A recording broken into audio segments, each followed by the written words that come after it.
Okay, so today in the other class, like I said before, our exam 3 will cover 3.4 to 4.6. So this next exam is a little intense in the fact that there's 2 application sections on it. The related rates and the maximum, applied maximum minimum problems. So I've tried to prepare you with various types of problems you'll see on final exams. On the exam and on the final exam, they're going to be pretty straightforward. I know in class we did some, here's a cone, and now inscribe a right circular cylinder in the cone and maximize the volume. You're not going to have anything like that on the final exam or on this next exam. I like to kind of show you how you can apply them in whatever field you're going to. So maybe you're going to pharmacy. Pharmaceutical industry, we'll talk about various different techniques to extrude things from, maybe you have some type of inhaler you have to make and how that's going to affect your costs and profit margin or whatever. Your book talks about an example of your production costs versus your revenue. And so versus your revenue, production, and cost, and profit. Thank you, profit. So your profit's depending on how many units you sell, but that's also how much it costs you to make the units depending on how many units you make. So there's kind of middle ground that you have to go. And a lot of times it's polynomials. And getting the right formula, differentiating it, setting it equal to 0, doing some algebra, finding your critical points, that's all kind of chapter 4. So whether it's applied problem or it's find the maximum. Here's a function, it doesn't mean anything, just maximize it.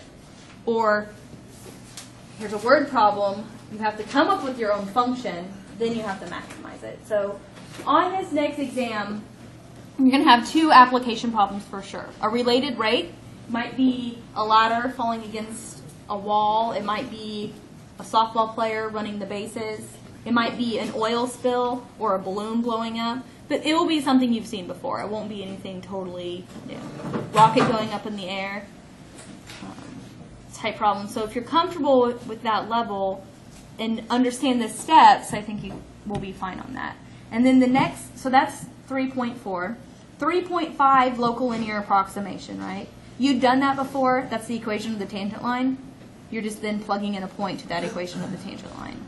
So I think we had a quiz where we did a local linear approximation on it, and you've done plenty on Wiley. So you should be comfortable with local linear approximation.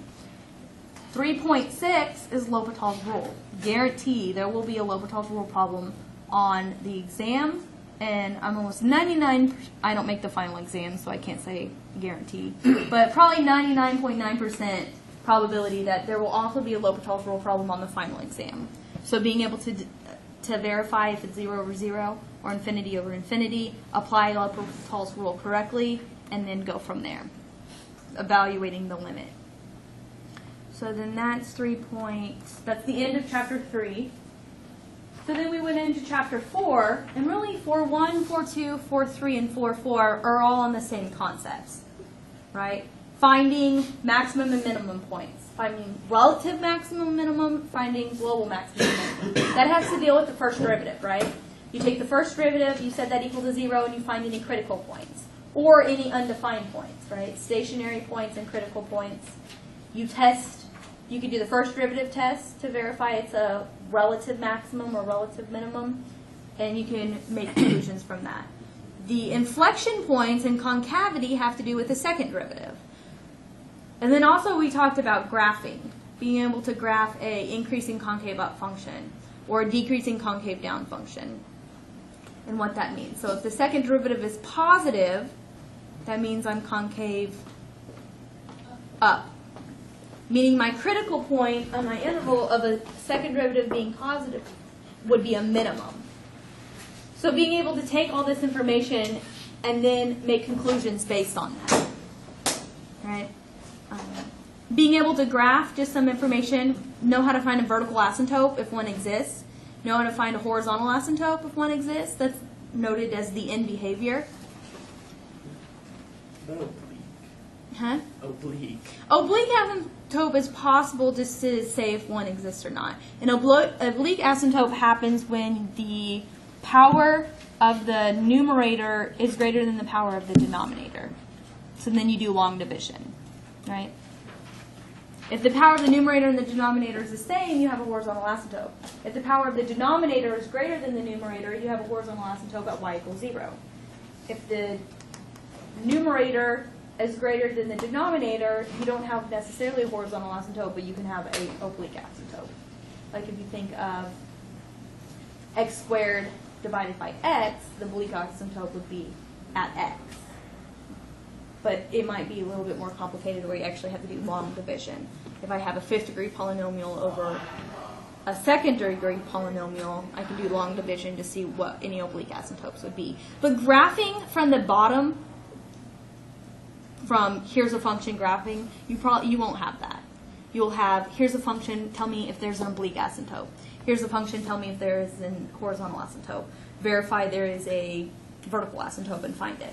Find any critical points. Find any inflection points. So knowing what to do in each one of those steps, but you won't have a function where you have to do everything in one function and then graph it. I might give you all the information and ask you to graph it, but I'm not going to have you find the information and graph it at the same time. Question? For the oblique asymptote, is it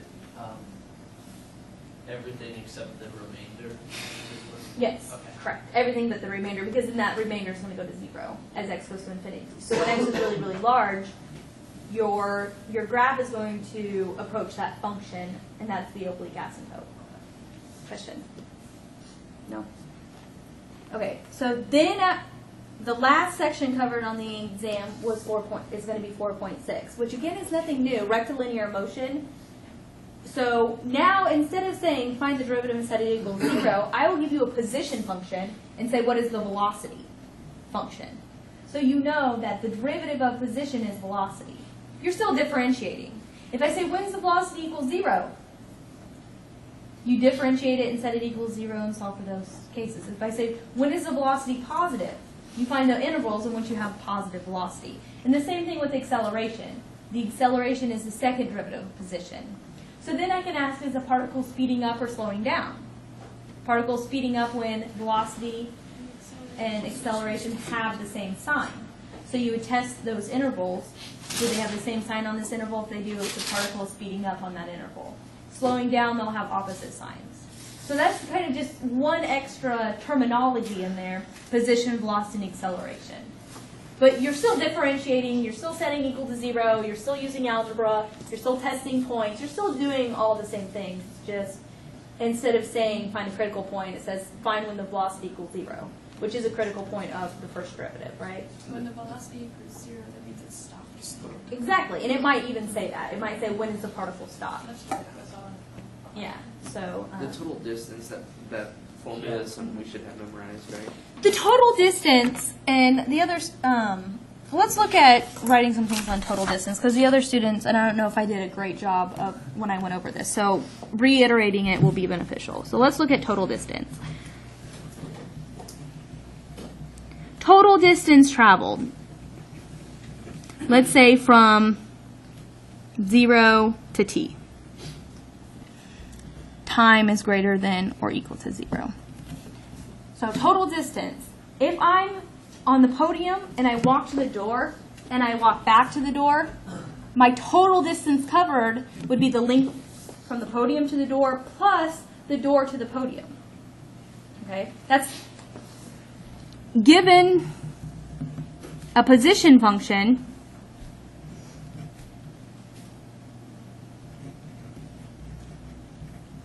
The displacement would be the change in position. But the displacement is not the same as the total distance traveled. So what we want to do is we want to solve when v of t equals 0. So let's look at an example. The position function is given as t cubed minus 6t squared. So this particle is following this function. So if my velocity is positive and I'm walking this way, if I turn around, my velocity then goes to negative, and I'm covering ground that I've already covered. So if I look at my displacement, it's going to be misleading because I walked a distance and then I came back. So if my velocity is positive and then my velocity goes negative, it had to be 0 at some point. So if I solve for when the velocity equals 0, that's going to give me any potential turnaround points. So then I can find the displacement on any individual turnaround points and add that together to find the total distance covered. So v of t in this example would be 3t squared minus 12t. If I set that equal to 0, factor out a 3t, I'm left with t minus 4. So at t equals 0 and at t equals 4, I'm stopped. So that means from 0 to 4, I'm either positive or negative, and then from 4 to infinity, I'm either positive or negative. So if I want the total distance traveled, let's say,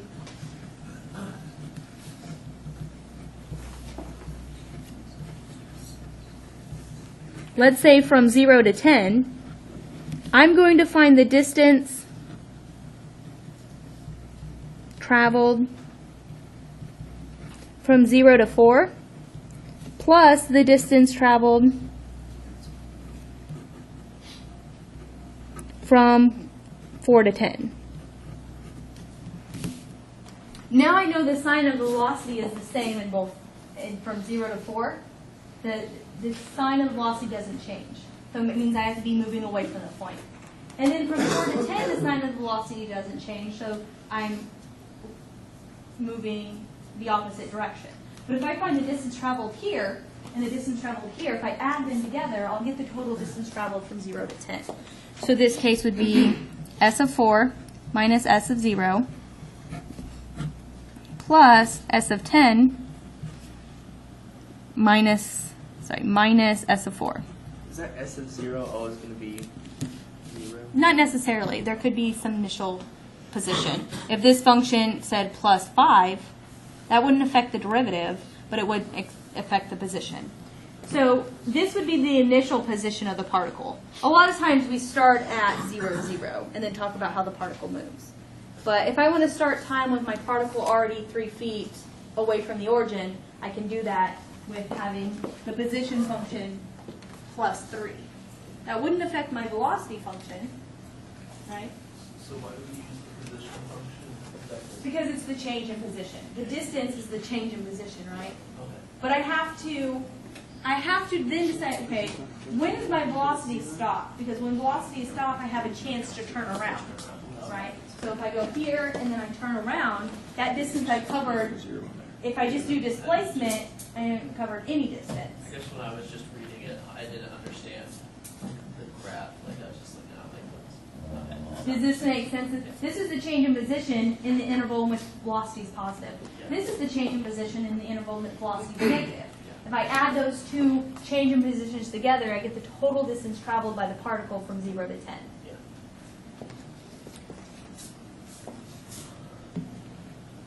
And then, of course, speeding up and slowing down is a relatively new concept, but again, you're looking at the sign of the first derivative and the second derivative, velocity and acceleration, and then being able to talk about the interval of speeding up and slowing down. Question? I understand that it would go to 0 when t equals 4, but how do you know it's turning around and not just slowing down at the possible?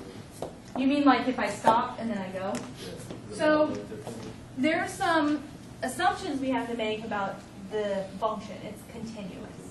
So if I go to 0, I'm only going to be 0 when I change from a positive slope to a negative slope, right? I'm not going to hit 0 other than that. And you can test that by doing like the graph of the v, right? I mean, Velocity is going to be here is going to be quadratic, right? like not like the graph, but like the positive and negative number. The first derivative test? Yeah. Yes, you can. If I do, and if I asked about particles speeding up and slowing down, I would have to do that. I would have to show that if I wanted to know speeding up and slowing down, I would then have to test the velocity function, and the velocity function, the interval in which I have a potential change is 0 and 4. And it turns out I do have a change. From 0 to 4 would be negative, and then from 4 to infinity would be positive. So I have a negative velocity, and then I have a positive velocity. So it means the velocity is speed and direction. So I'm going a negative direction, and then I turn around and do a positive direction. So if I wanted the total distance covered, I'd have to look at this interval plus this interval. If they were both positive, which could happen, polynomials, it's probably not going to happen. Does it ever? Yeah, potentially it could happen if it was like an x squared function. Then the total distance is the same as the total displacement. But you always want to keep an account for this. So it turns out the acceleration function, this is one we've done in class. The acceleration function is 0 at 0 and 2. So personally, when I'm dealing with speeding up and slowing down, I like to write them right on top of each other. And then I can just come down here and say, okay, this interval, turns out this becomes negative and this becomes positive. So if I break up to individual intervals, I have negative, negative. So it's speeding up. Then I have negative, positive, right? So I would go ahead and fill in here negative, negative, negative. Right? If it's negative on 0 to 4, it's negative from 0 to 2 and then 2 to 4. So then I have a complete picture. Negative, negative, the particle is speeding up from 0 to 2. From 2 to 4, the particle is slowing down because I have negative, positive. And then from 4 to infinity, I have a positive, positive, so the particle is speeding up. Question? Does it matter which one's negative and which one's It positive? does not, no. So if they're both different, no matter which one Exactly. is slowing down. Yeah. If they have opposite signs, the particle is slowing down. At the same time, they're speeding up. Yes. Because I can be speeding up in a negative direction, so my velocity is negative and my acceleration is negative, meaning I'm going from like negative 5 to negative 6 to negative 7 to negative 8. Versus if I'm going from 2, 3, 4, 5, 6. It's velocity versus acceleration. If my acceleration is increasing and I'm positive, positive, positive. But my acceleration can be decreasing and negative, meaning I'm getting faster and faster, so my negative numbers are getting larger. So my particle is speeding up. Question? Okay, so back to the total distance. When we have more than one spot, Mhm. besides 0 and 4, that the velocity is 0, then you have to add another one? Yes. Down So you break it up in the interval. So if there was some point here, let's say 8, in which the velocity was 0, and I wanted to go from 0 to 10, I would have to look at the interval from 0 to 4, 4 to 8, and 8 to 10. So it might help if I did it on a I don't. Well, you can kind of just do it. You don't have to necessarily do it on a number line. If I have an example, if I have v of t equals 0 at t equals 1, 3, and 5, and I want to find the distance traveled, then I would have s. So I would look at the interval from 1 to 3. Say I want to do the distance traveled from 0 to 10. I would look at the interval from 1 to 3, plus the interval from 3 to 5, plus the interval from 5 to 10. So finding this distance would be s of 3 minus s of 1. Sorry, that would be 0. I lost 1. This would be from 0 to 1. So this would be the distance traveled from 0 to 1. This would be the distance traveled from 1 to 3. This would be the distance traveled from 3 to 5, and the distance traveled from 5 to 10.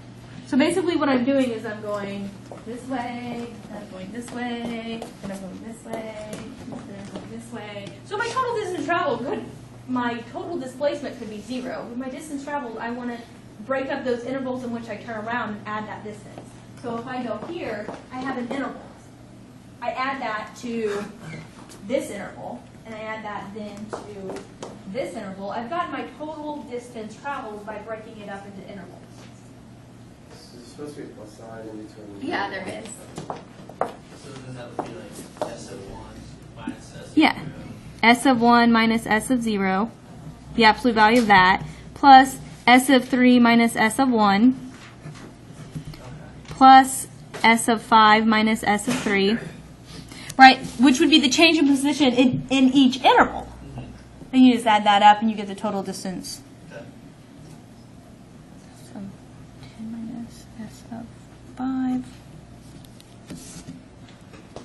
So if the more critical points you have in the interval, the more times you have to stop off and add that individual distance that's been covered in that interval. Can you please? Go ahead.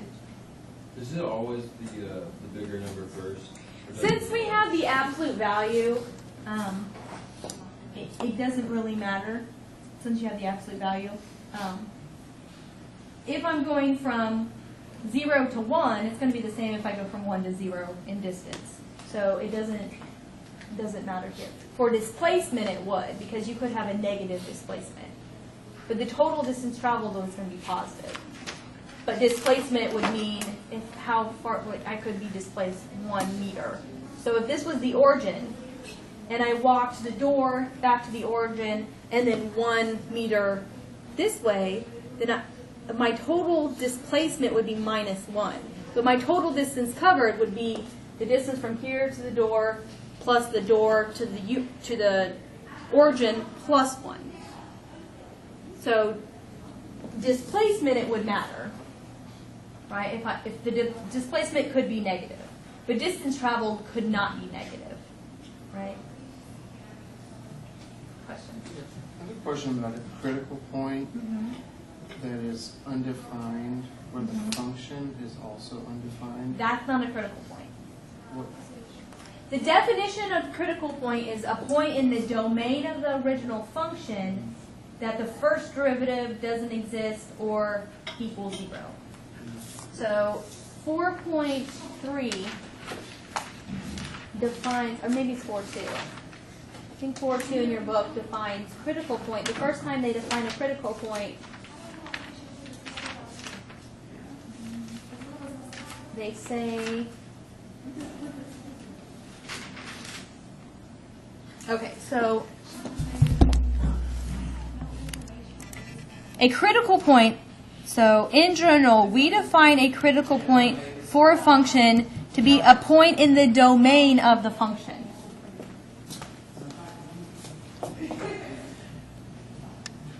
So that would be the key. So if the point is not in the domain, you wouldn't write it as a critical point. So if we look at the graph, 1 over x minus a,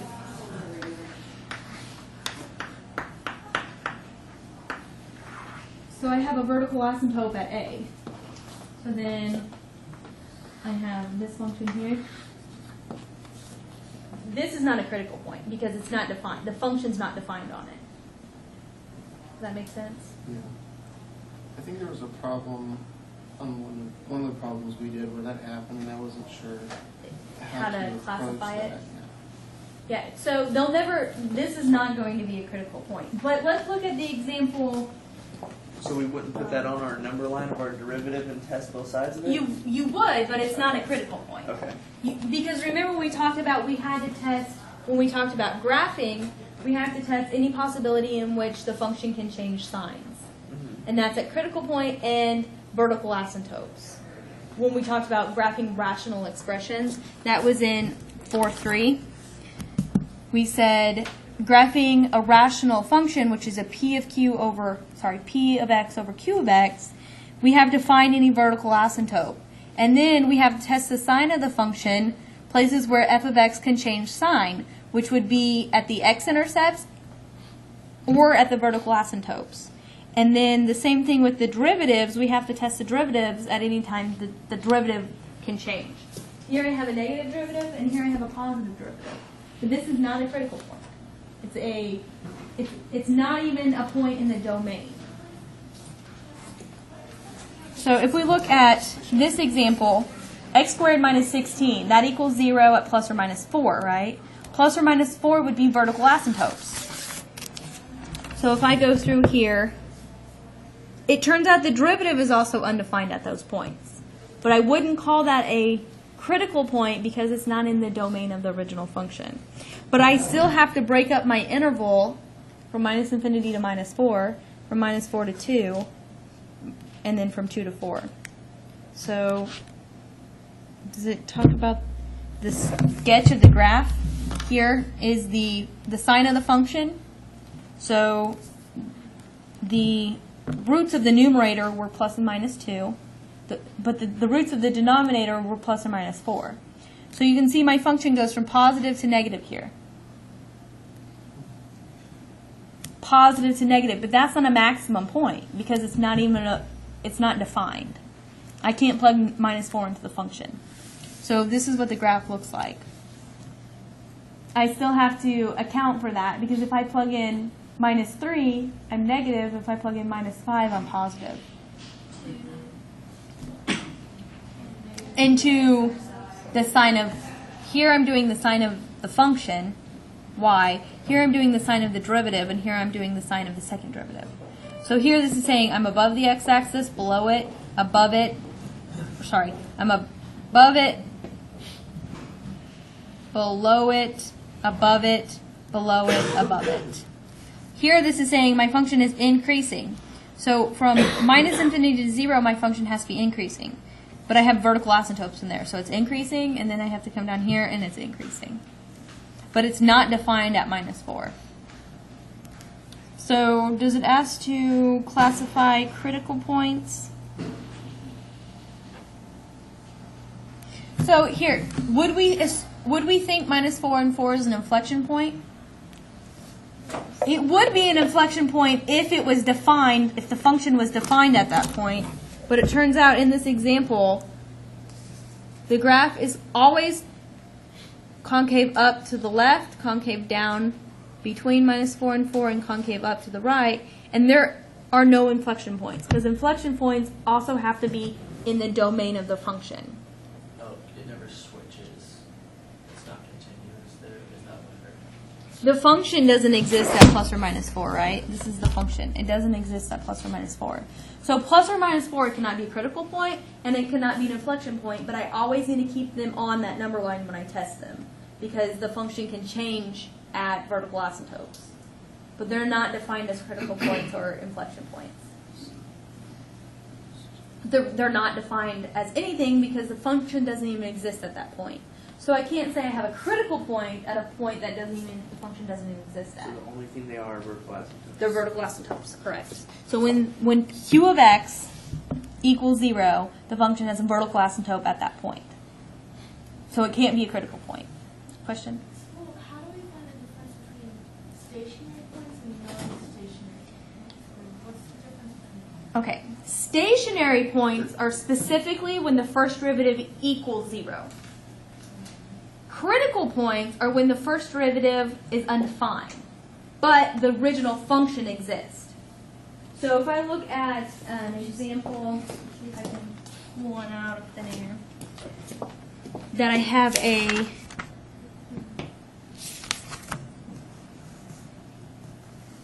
x can equal 0.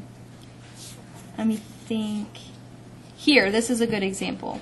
This example right here. This function exists everywhere, right?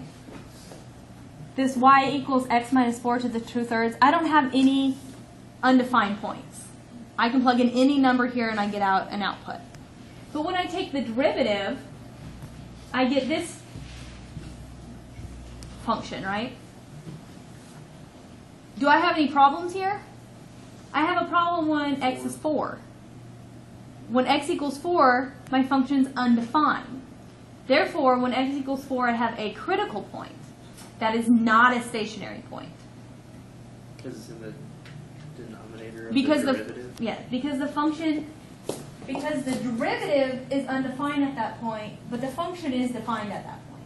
The original function is defined. So when I would that affect the differentiate graph it, at all? huh? Would that affect the graph at all? This is going to be a corner point.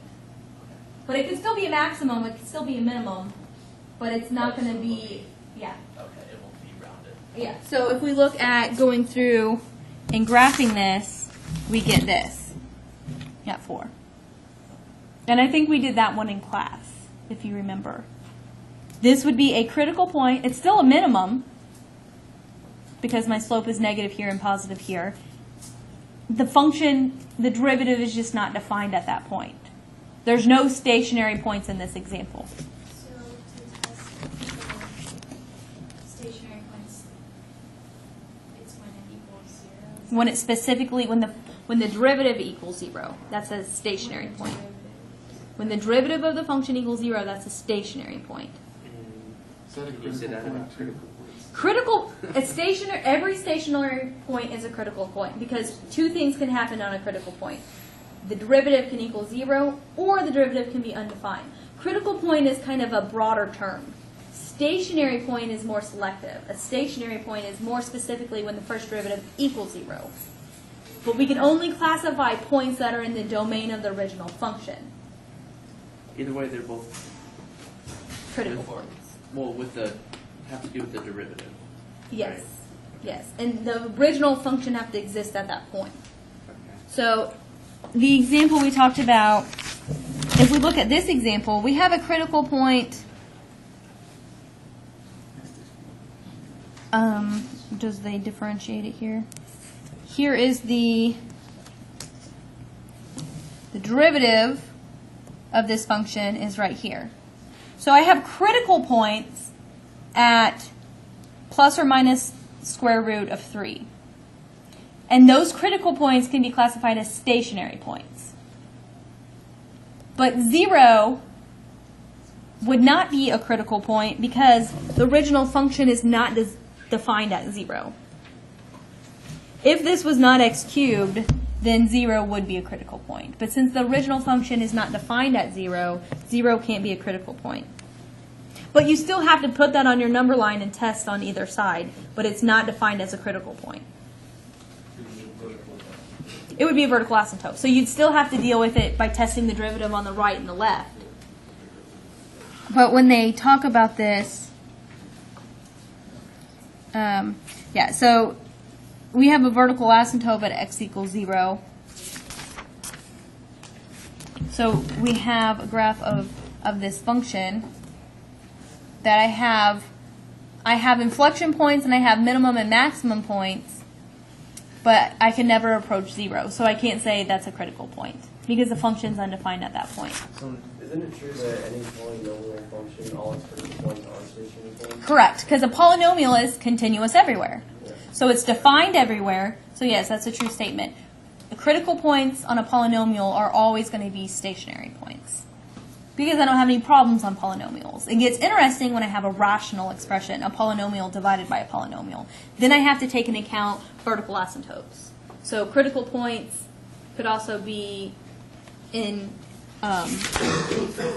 like I said, an example here. This is defined everywhere. I don't have a problem, but when I differentiate it, I have a problem at 4.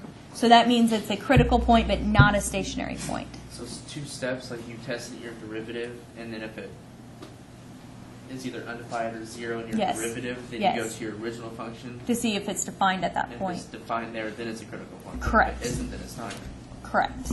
Yeah. So if your original function is not defined at a point you think is a critical point, then it's not in the domain. So you have to still take into account when you look on the right and the left of the derivative, but you won't classify that as a critical point. But if your original function is defined everywhere, then you look at your derivative to say, okay, I have a point where my derivative equals 0. That's a critical point. On top of that, that's a stationary point. If my first derivative is undefined, then it's just a critical point. So that would tell us that it's not an absolute min or max. It's like, The undefined points? right where the If the derivative is undefined, it could still be a absolute maximum and absolute minimum. So but if the function isn't if the defined, function is not defined, then obviously it can't be a maximum or minimum because there's no point for it to be. I can't plug it into the original function. But critical points can potentially be maximum or minimums, and a critical point is when the first derivative doesn't exist or it equals 0. So this example is a perfect example of where the critical point is at x equals 4. It's just a critical point. It's not a stationary point. The critical point is at x equals 4, and it is a minimum. And it's an absolute minimum. It's a relative minimum. On top of that, it's an absolute minimum. Question? I always get confused when I like maximum and minimum and relative maximum and relative minimum. So when we are just talking about maximum and minimum, are we talking about the absolute maximum and minimum? Well, a lot of times they say relative and local. So relative maximum and a relative minimum is any time that the first derivative is positive on this side and negative on this side. That's a relative maximum. When the first derivative is negative on this side and positive on this side of the critical point, that's a relative minimum. So what about if they are just like look for the maximum and minimum points? So should we look at the relative minimum Yes. and maximum or absolute minimum? All the absolute maximums and minimums will also be relative maximum and minimums. So if you find all the relative ones, you test which one is the largest. So if I was to graph, And that will usually be on a closed interval on it. and that will be on the closed interval.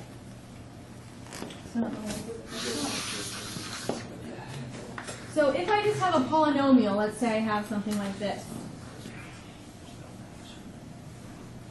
Let's say then it goes off to, some horizontal asymptote. This is a relative maximum, and this is a relative maximum. And this is a relative minimum and a relative minimum. Let's make this one a little more minimum. So this would be the absolute maximum, and this would be the absolute minimum. And it turns out on a closed interval, you're guaranteed to have both. But if this was an open interval, and let's say this went up to infinity, you're only guaranteed a minimum, an absolute minimum. But all potential absolute maximum and absolute minimums are also relative maximums and relative minimums. So if I talk about on a closed interval from A to B, it turns out I need to test the relative maximum and minimums plus the endpoints. And it turns out the relative minimum is here, and the relative maximum is at this endpoint. For our answer, do you want us to put the just x equals, or do you want the actual? Depends on how it's worded. Okay. If I say what is the maximum and where does it occur, I Okay. want to know the maximum value and then the x value it occurs. But if I just say at what point does the maximum occur, then you just say at x equals. Which is where you just plug But we your don't x do into that. your function, right? Yes, and that's where you test what is the value of the function at this critical point. Yeah. What is the value of the function at this critical point? What's the value of the function at the end point? See which one's the largest. And the largest one is the maximum on that interval. The smallest one is the the minimum on that interval. Question? Can we do an example of finding critical and stationary functions? Yeah, that's a good idea. So let's look at a problem that comes up all the time on the final exam that I've seen.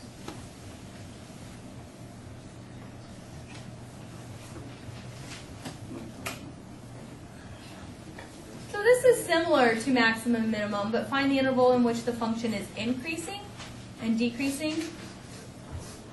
I think there's another one with maximum and minimums. So let's see if we can come back to this one, see if I can find a better one. Find the interval. You see this looks familiar? Interval in which the function is increasing and decreasing. It's a little different.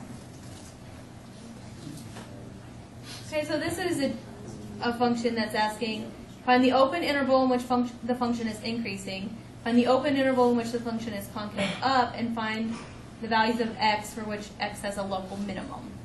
Does that seem like a good one? This is a polynomial, so I have my fingers crossed that you could go through and do this one.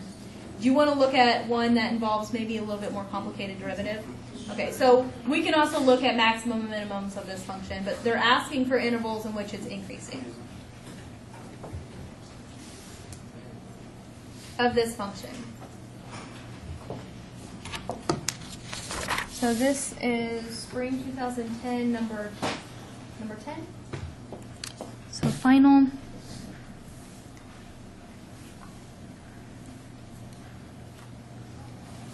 (2010) number 10, and I have my function is x e to the minus x squared. And I want to know when the function is increasing. That corresponds to when the first derivative is positive. So I need to find the first derivative,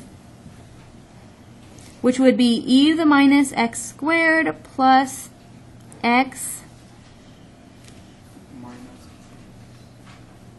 e to the minus x squared times minus 2x. Right? And I want to set that equal to 0 to find the critical points and then test the interval. So anytime you're dealing with an e to a power, pull it out front and ignore it, because it can never equal 0. And it's always positive. Right? So I can pull this out, and I have e to the minus x squared, which would be 1 plus minus 2x squared. Right? So now I'm dealing when this equals 0. Because e to a power can never equal 0.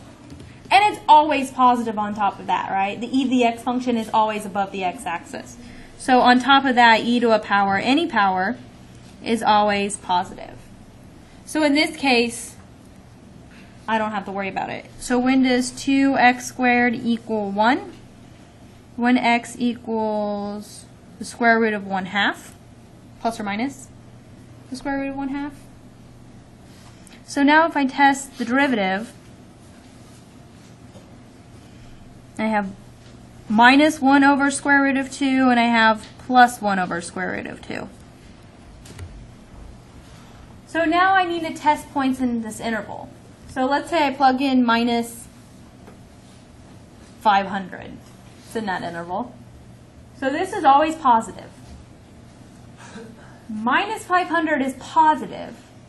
Squared, sorry. Minus 500 squared is positive. But then I have that minus 2, so that's negative. Plus 1 would end up being negative. So this would be negative. If I plug in 0, I have 1, which is positive.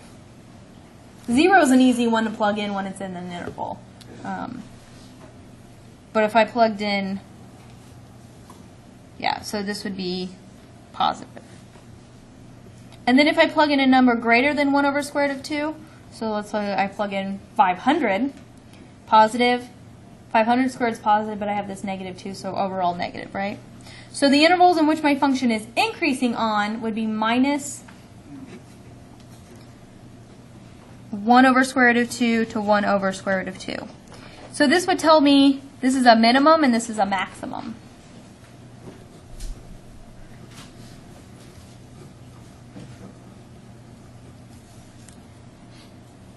And just to be clear, if it gave you a interval it needed to be in, those two interval points would be on that number line as well, right? If it said find the maximum value on an interval from 0 to 10, Yeah.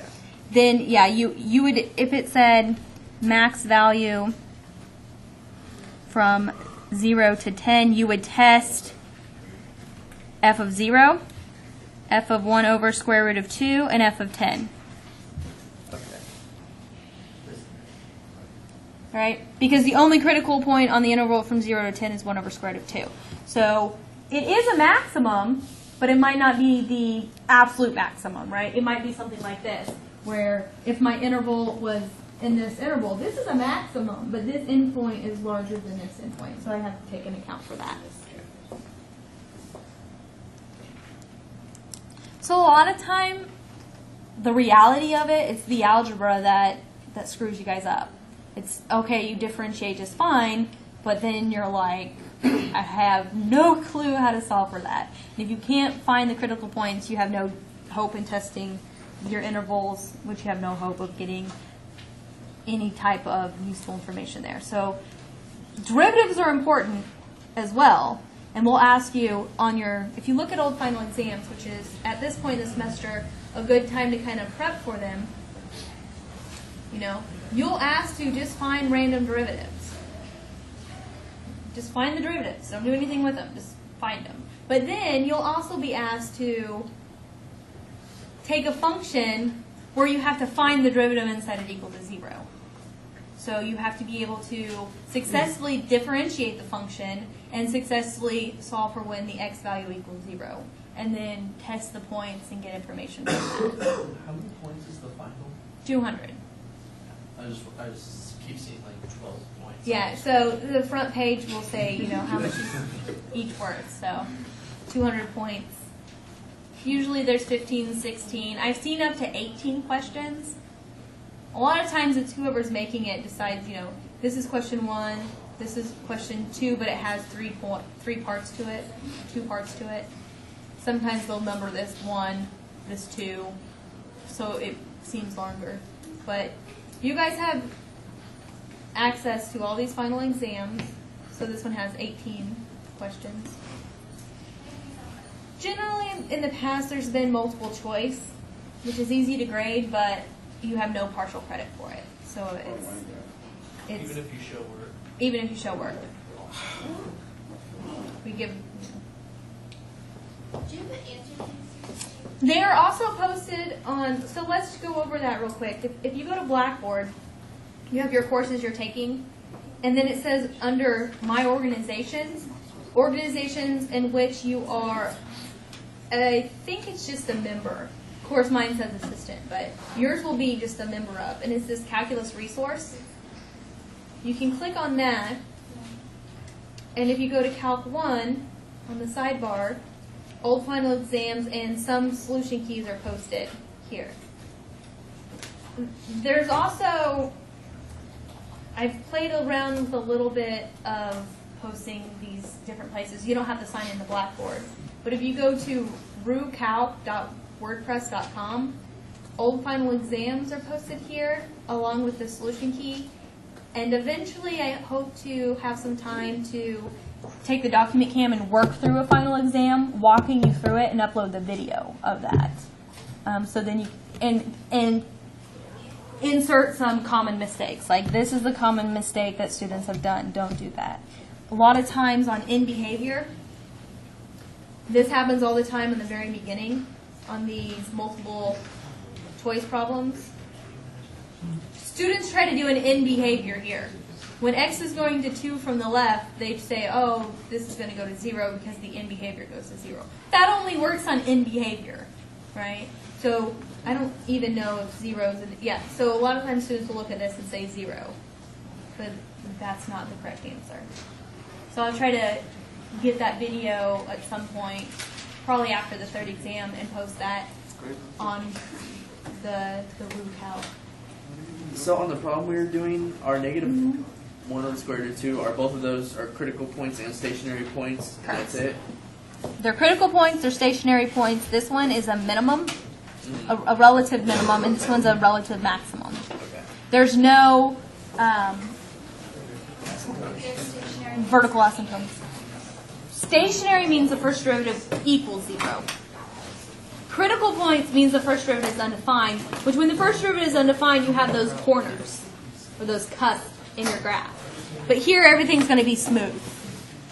It's going to be smooth versus... So, like, if you are looking for absolute maximum and minimum, it has to be in the closed interval. Closed interval is one way you can do it, or you can look at the absolute maximum minimum. This is a function that's going off to infinity, so you would only have an absolute minimum. It turns out this minimum is also an absolute minimum.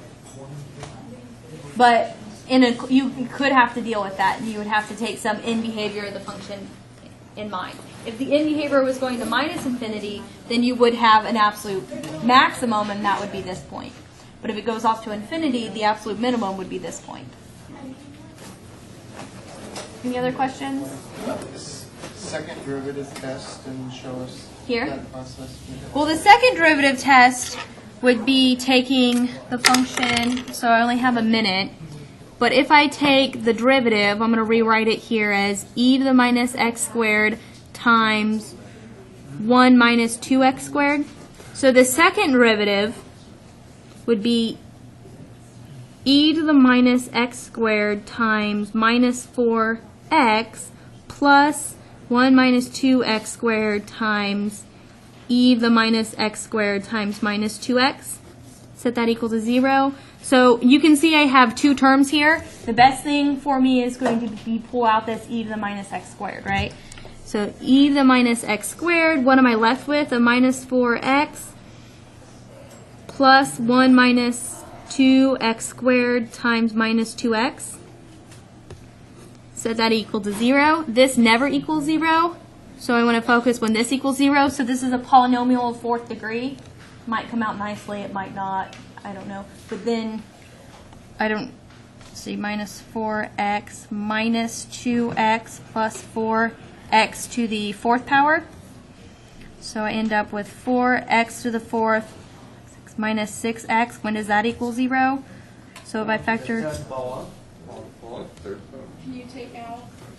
Oh, it'd be the third power, sorry. Whoop. This would be third.